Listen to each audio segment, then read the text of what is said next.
लंबे सियासी रस्साकशी के बाद आप और कांग्रेस के बीच सीट शेयरिंग फॉर्मूला तैयार हो गया है। तय फॉर्मूले के मुताबिक आप दक्षिणी दिल्ली, पश्चिमी दिल्ली, पूर्वी दिल्ली और नई दिल्ली 4 लोकसभा सीट पर चुनाव लड़ेगी। वहीं कांग्रेस चांदनी चौक, उत्तर पश्चिम दिल्ली और उत्तर पूर्वी दिल्ली की सीट पर अपने उम्मीदवार चुनावी मैदान में उतारेगी। कांग्रेस पार्टी के खाते में आई सीटों को लेकर कांग्रेस हाईकमान के बीच मैराथन मंथन का दौर जारी है। सियासी गलियारों में छनकर आ रही खबरों की माने तो कांग्रेस पार्टी के अंदर दावेदारों की लंबी फहरिस्त है, जिनमें से कुछ प्रमुख दावेदारों के नाम उभर कर सामने आए हैं। उत्तर पूर्व दिल्ली सीट पर कांग्रेस की ओर से संभावित उम्मीदवारों में खुद प्रदेश कांग्रेस अध्यक्ष अरविंदर सिंह लवली और पूर्व सांसद संदीप दीक्षित का नाम फिलहाल रेस में बढ़त बनाए हुए है। लवली के यहां से चुनाव लड़ने के पीछे की सियासी वजह यह है कि लवली जिस गांधीनगर विधानसभा सीट से चुनाव जीतते रहे हैं, वह पूर्वी दिल्ली लोकसभा क्षेत्र का हिस्सा है।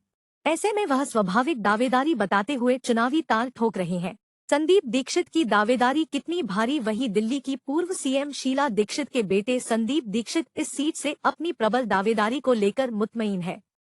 बेबाक छवि और दिल्ली कांग्रेस इकाई के बड़े नेता होने के साथ साथ संदीप दीक्षित का जनता से सीधा कनेक्ट उनके उम्मीदवारी को पुख्ता करता है। संदीप दीक्षित पूर्वी दिल्ली लोकसभा निर्वाचन क्षेत्र से 2004 और 2009 में सांसद चुने जा चुके हैं। दिल्ली प्रदेश कांग्रेस इकाई संगठन में उनकी सक्रियता और कार्यकर्ताओं से सीधा जुड़ाव को देखते हुए कांग्रेस आलाकमान उनके चेहरे पर भरोसा जता सकता है। इन दोनों के अलावा इस सीट पर सरप्राइजिंग नाम चौधरी मतीन और भीष्म शर्मा का हो सकता है। ऐसे में कांग्रेस पार्टी के इलेक्शन पॉलिटिकल मैनेजर किसी चौंकाने वाले नाम से इनकार नहीं कर रहे हैं। उत्तर पूर्व दिल्ली सीट से संभावित उम्मीदवार के तौर पर कांग्रेस के युवा नेता कन्हैया कुमार का भी नाम सियासी गलियारों में सुर्खियां बटोर रहा है। इस सीट पर पूर्वांचली मतदाताओं की अच्छी संख्या है और जो जीत हार को तय करते हैं। ऐसे में कांग्रेस की कोशिश सामाजिक समीकरण पर मुफ्त बैठने वाले चेहरे पे दाव लगाने की होगी। फिलहाल यहां से मनोज तिवारी बीजेपी के टिकट पर सांसद है।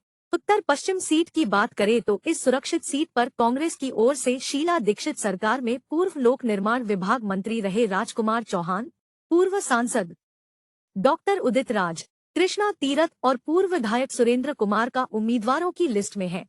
फिलहाल सूत्र इस बात की तस्दीक कर रहे हैं कि कांग्रेस ने प्रेशर पॉलिटिक्स के जरिए आप से ली है। कांग्रेस पार्टी यहां के समीकरण के हिसाब से दलित नेता उदित राज को चुनावी मैदान में उतारने की योजना बना रही है। उदित राज 2014 में बीजेपी के टिकट पर चुनाव जीते थे, लेकिन 2019 में उन्होंने कांग्रेस के हाथ के साथ हो लिए। चांदनी चौक सीट पर भी एक अनार और 100 बीमार वाली स्थिति है। राजधानी दिल्ली की हाई प्रोफाइल सीट होने के नाते कांग्रेस की कोशिश हैवीवेट उम्मीदवार को चुनाव मैदान में उतारना है, जिससे सियासी संदेश देने के साथ साथ बीजेपी के इस दुर्ग किले में सेंध लगाई जा सके। मुस्लिम और वैश्य बाहुल्य इस सीट पर पूर्व सांसद जयप्रकाश अग्रवाल सबसे बड़े दावेदार माने जा रहे हैं।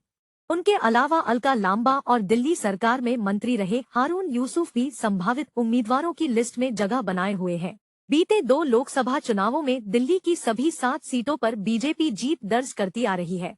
2019 के लोकसभा चुनाव में चांदनी चौक से हर्षवर्धन, उत्तर पूर्व दिल्ली से मनोज तिवारी, पूर्वी दिल्ली से गौतम गंभीर, नई दिल्ली से मीनाक्षी लेखी, उत्तर पश्चिमी दिल्ली से हंसराज हंस, पश्चिमी दिल्ली से प्रवेश वर्मा और दक्षिणी दिल्ली से रमेश बिधूरी ने बड़े अंतर से चुनाव जीतकर लोकसभा में आमद दर्ज कराई थी। ऐसे में इंडिया गठबंधन की कोशिश दिल्ली की सभी 7 सीटों पर बड़ी जीत हासिल करने की होगी।